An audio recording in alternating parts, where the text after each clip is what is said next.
আসসালামু আলাইকুম রহমতুল্লাহ। প্রিয় দর্শক, আজকের আলোচনায় দেখব সাধারণ মানুষ কেন আলেমদেরকে মাঝে মাঝে অপমান করে এবং মাঝে মাঝে গালাগালি করে এবং ঘৃণার দৃষ্টিতে দেখে। এর কিছু বাস্তব কারণ আছে যেগুলো আমাদের সকলের বোঝা দরকার। তো চলুন আলোচনা করা যাক। কারণ নাম্বার 1, আলেমদের মাঝে দ্বন্দ্ব ও বিভক্তি। অনেক সময় এক আলেম আরেকজন আলেমকে কটাক্ষ করে, ভিন্ন মতাদর্শকে অপমান করে।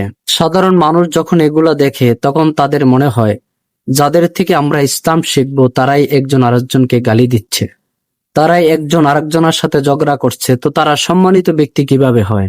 2 নম্বর কারণ, কথার সাথে কর্মের অমিল অথবা কর্মের সাথে কথার অমিল। কিছু আলেম সুন্দরভাবে বক্তৃতা দেন কিন্তু বাস্তবে সে তার বিপরীত কাজ করে, যেমন টাকা পয়সা নিয়ে লোভ, রাজনীতি করা, টাকার কাছে মাথা নত করা।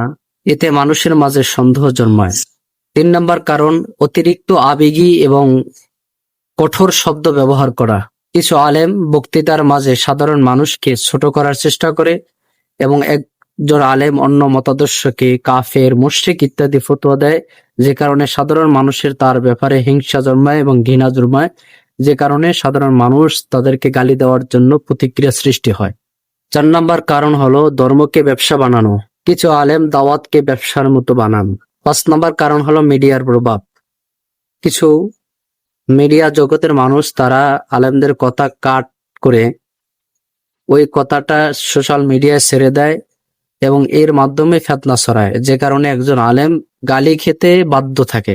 এই জন্য আসুন মিডিয়ার ভাই যারা আছে তা আপনারা এভাবে মানুষের মাঝে ফিতনা ছড়াবেন না। সবচেয়ে বড় ফিতনা হলো আপনাদের ফিতনা। আপনারা মিডিয়ার মাধ্যমে আলেমদের দোষগুণ তুলে ধরেন এবং একজন আলেম মুখ ফসকে যদি কোনো কথা বের হয়ে যায় সেটা আপনারা মিডিয়ায় ছেড়ে দেন, যে কারণে সাধারণ মানুষ ওই আলেমের প্রতি ঘৃণা জন্মায় এবং তাকে গালিগালাজ করতে থাকে।